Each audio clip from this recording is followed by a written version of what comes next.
video I'm going to share with you why an electric bike has become my most useful photographic accessory. And at the end I'll give you my top 5 tips for what to look for when buying an electric bike for landscape photography. So here's my kit for a comprehensive landscape photo shoot. I've got the drone, spare batteries, drone controller, filters for the drone. I've got a camera body, 3 lenses. Actually the camera's filming me at the moment, along with one of the tripods, and I've got 2 other tripods because I do some talk to camera filming and some vlogging, and various accessories such as remote releases, more filters for the camera. So all in all it weighs 25 kgs, and I don't know about you, but I couldn't walk with that weight very far, certainly over rough terrain. So the bike is a real blessing in that respect, and that takes the weight off me and onto the wheels. It makes a big difference. So I'm just testing the bike on the flat. I'm carrying about 25 kilograms of gear, and I'm in power mode 4 of 5. So it's pretty effortless, cruising along 30 kilometers an hour without much trouble at all.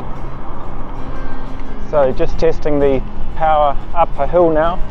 I'm in level 4 out of 5 and cruising along at 20 kilometers, pretty effortless, not breathing hard at all.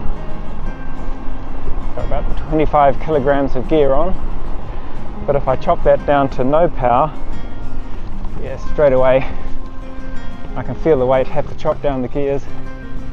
I'm in the bottom gear now and still putting in quite a bit of effort. If I go up to level 1, which is probably similar to a unpowered bike, I'm still in 2nd gear but putting in quite a bit of effort. And I can feel myself starting to breathe a lot harder too. But if I go back up to, let's say, top power, level 5 out of 5, yeah, straight away I feel a surge of power. I'm above 20 kilometers an hour, and actually I can cruise up this hill without much effort at all, even with the 25 kilograms of gear. I've been using a Riese Müller Delite4 for about a year now, and when I bought it I purchased a couple of waterproof high capacity pannier bags along with some padded inserts to protect valuable gear, and also bought a clipping system so I could clip my main backpack onto the rear pannier. I will list all these items in the description. So the Delite4 came with a sturdy kickstand, a horn, a embedded GPS tracking system and a sturdy lock, powerful front and rear lights. So it's quite a well accessorized bike. So I went for a full suspension bike because it protects the camera gear more, and it also makes the bike more maneuverable on rough terrain. I wanted a powerful motor because I knew I'd be carrying weight up hills, and the large capacity battery gives me plenty of range, and I also have an extra battery, a smaller one that I can clip into the drink bottle holder that gives me even more range. The Riese Müller Delite4 comes with a top assisted speed of 45 kilometers an hour, and this ensures I can get to places quickly when I need to. So this is how I've got my bike set up. I've got my main camera backpack on the rear carrier. It's secured by a clipping system. Now I made this homemade base for it that has a clipping system attached to it, which means I can just quickly clip the camera backpack onto the rear carrier, and it's quite secure. The 2 pannier bags I talked about before. On the front handlebars I've got a quad lock phone holder, and that keeps the phone really secure even on rough terrain. It also comes with accessories and adapters that mean I can take the phone off the handlebars, put it on a tripod if I have to, quite useful. I've got a drone controller mounted on the handlebar. Don't always have that, just when I'm using it. It's a homemade device with a bit of aluminium and a clamp. The clamp is a small rig clamp. However, you can buy drone holders for handlebars off the shelf and they're perfectly fine. I've also got a Movmax Blade arm, which is for holding a small camera on the handlebars and keeping it steady or protected from shocks. On the front carrier is where I carry any tripods, and I use a couple of silicone stretchy tie-down straps that keep them really secure. I also have an Ortlieb E-Glow handlebar bag, which I haven't bought me on this occasion because it gets in the way of some of the other things, but it's useful for other trips. I can keep small items in it like snacks and tools. It also does glow in the dark. It has a battery you can slot into it so it lights up, and it is waterproof, so it is quite a useful bag. It comes with carry straps as well, and also I can clip on my drink bottles to the outside of the bag, so it's quite a useful bag. So as a photographer, traveling by bike lets you feel more immersed in the environment. You can look around, and you can also stop and start quickly if you need to evaluate views for photos. It's much more photography friendly than traveling in a car. Of course, a car is an option as well, but you can't take a car into city parks or on trails.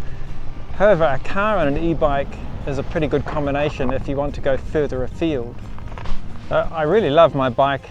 It's been a game changer for me. It beats traffic congestion when I need it to. I can carry significantly more weight than I could if I was on foot. I can get to places quickly, and I can also access places that I wouldn't be able to access by car very easily. So here are my top 5 tips for buying an e-bike for landscape photography. So power and range. You will be carrying more weight than the average user and sometimes needing to carry it up hills, so don't skimp on motor power or battery capacity. Number 2, the standard mountain bike crossover design with full-sized wheels is more versatile than the cargo bikes or small-wheeled fat tyre bikes. So while researching what bike format to get, I found the standard design was more versatile and had overall greater capacity than the specialist formats. So fat wheel bikes have more drag on standard surfaces and only come into their own on soft surfaces. And you can also just lower tyre pressure on standard mountain bikes for a bigger footprint on softer surfaces when you need to. Number 3, think carefully about your accessories, because this is really what turns the bike into a landscape photography tool. So how will you best carry your camera bag, and how will you best keep them safe and secure? Nice sunny day. Should be a good ride home. Number 4, go for full suspension. This is particularly important if you'll be carrying your camera bag and panniers on your rear carrier. The cameras and lenses don't like being vibrated or knocked about. Number 5, think about security. If you put a lot of effort into getting an expensive bike kitted out, don't overlook security. Buy a sturdy lock and consider a GPS tracker. Consider straps for all your bags also, so that you can carry away your equipment if you need to from the bike.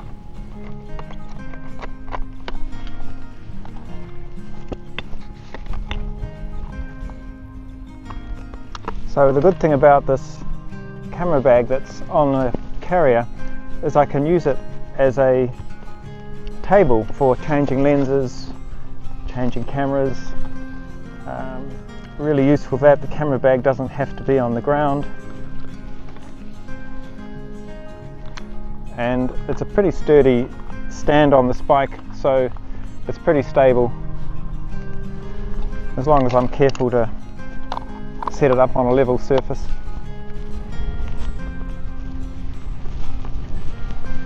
Just seen a shot over here, quite a nice lineup of a new sports stadium that's being built.